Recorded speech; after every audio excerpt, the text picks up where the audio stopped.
ସନ୍ଥ ରକ୍ଷିତ ଦାସଙ୍କର ଜନ୍ମ ଉତ୍ସବରେ ଜନ୍ମ ଉତ୍ସବ ଆଜି ଏଠି ଅନୁଷ୍ଠିତ ହୋଇଛି ପ୍ଲସ୍ ଜଗନ୍ନାଥଙ୍କର ଆଜି ସୁନାବେଶ। ଭଲ ଦିନ ଆଜି ଏକାଦଶୀ, ତେଣୁ ମନ୍ଦିର ମନ୍ଦିର ହେଇକି ଟିକେ ଯିବା କଥା, ଠାକୁରଙ୍କ ସାନ୍ନିଧ୍ୟ ପାଇବା କଥା। ବୁଲୁ ଗୋଟେ ଭାରି ମଲ୍ଟି ଟ୍ୟାଲେଣ୍ଟେଡ୍ ପିଲାଟିଏ। ନାଟକ କରେ, ସାମ୍ବାଦିକ କରେ, ଲେଖାଲେଖି କରେ, ସବୁ କରେ, କିନ୍ତୁ କୋଉଦିନ ଗୀତ ଲେଖିଲାଣି ମୁଁ ଜାଣିନି। ଏବଂ ଟାଇଟେଲଟି ଭାରି ଭଲ ଲାଗିଲା, ତମେ କ'ଣ ଫେରି ଆସିବା ପରେ। ସ୍ୟାଡ୍ ସଙ୍ଗ ବୋଲି ଲେଖା ହେଇଛି। ଟାଇଟେଲ ହିଁ ସଜେଷ୍ଟ କରୁଛି ଯେ ସ୍ୟାଡ୍ ସଙ୍ଗ, ତା ପାଖରୁ କିଏ ଜଣେ ଚାଲି ଯାଇଛି ଏବଂ ଆସିବ। ଜଗନ୍ନାଥ ପୁରୁଣା ଲୋକଟିଏ ଯିଏକି ମ୍ୟୁଜିକ୍ କରିଛି। ବାକି ଭିଡ଼ିଓଟି ମୁଁ ଦେଖିନି, ଗୀତଟି ସୁନ୍ଦର ହେଇଛି। ବୁଲୁ ସୁନ୍ଦର ଗାଇପାରେ ବୋଲି ଜାଣିଲି।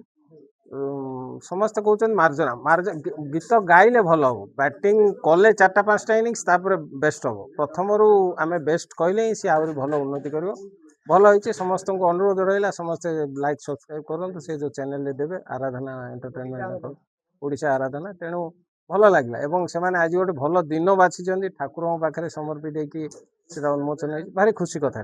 ତ ମୁଁ ଏଠିକି ଆଜି ଆସିଥିଲି ସନ୍ଥ ରକ୍ଷିତ ଦାସଙ୍କର ଜନ୍ମ ଉତ୍ସବରେ। ଜନ୍ମ ଉତ୍ସବ ଆଜି ଏଠି ଅନୁଷ୍ଠିତ ହୋଇଛି ପ୍ଲସ୍ ଜଗନ୍ନାଥଙ୍କର ଆଜି ସୁନାବେଶ। ଭଲ ଦିନ ଆଜି ଏକାଦଶୀ, ତେଣୁ ମନ୍ଦିର ମନ୍ଦିର ହେଇକି ଟିକେ ଯିବା କଥା, ଠାକୁରଙ୍କ ସାନ୍ନିଧ୍ୟ ପାଇବା କଥା। ବୁଲୁ ଗୋଟେ ଭାରି ମଲ୍ଟି ଟ୍ୟାଲେଣ୍ଟେଡ୍ ପିଲାଟିଏ।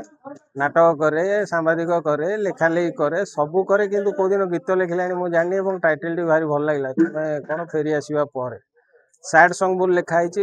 ଟାଇଟେଲ ହିଁ ସଜେଷ୍ଟ କରୁଛି ଯେ ସ୍ୟାଡ୍ ସଙ୍ଗ, ତା ପାଖରୁ କିଏ ଜଣେ ଚାଲି ଯାଇଛି ଏବଂ ଆସିବ।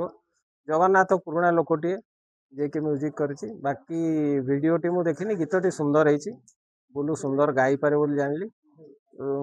ସମସ୍ତେ କହୁଛନ୍ତି ମାର୍ଜନା ଗୀତ ଗାଇଲେ ଭଲ ହବ। ବ୍ୟାଟିଂ କଲେ 4-5ଟା ଇନିଂସ, ତାପରେ ବେଷ୍ଟ ହବ। ପ୍ରଥମରୁ ଆମେ ବେଷ୍ଟ କହିଲେ ହିଁ ସିଏ ଆହୁରି ଭଲ ଉନ୍ନତି କରିବ। ଭଲ ହେଇଛି। ସମସ୍ତଙ୍କୁ ଅନୁରୋଧ ରହିଲା, ସମସ୍ତେ ଲାଇକ୍ ସବସ୍କ୍ରାଇବ୍ କରନ୍ତୁ। ସେ ଯେଉଁ ଚ୍ୟାନେଲରେ ଦେବେ ଆରାଧନା ଏଣ୍ଟରଟେନମେଣ୍ଟ, ଓଡ଼ିଶା ଆରାଧନା, ତେଣୁ ଭଲ ଲାଗିଲା। ଏବଂ ସେମାନେ ଆଜି ଗୋଟେ ଭଲ ଦିନ ବାଛିଛନ୍ତି, ଠାକୁରଙ୍କ ପାଖରେ ସମର୍ପିତ ହେଇକି ସେଟା ଉନ୍ମୋଚନ ହେଇଛି। ଭାରି ଖୁସି କଥା।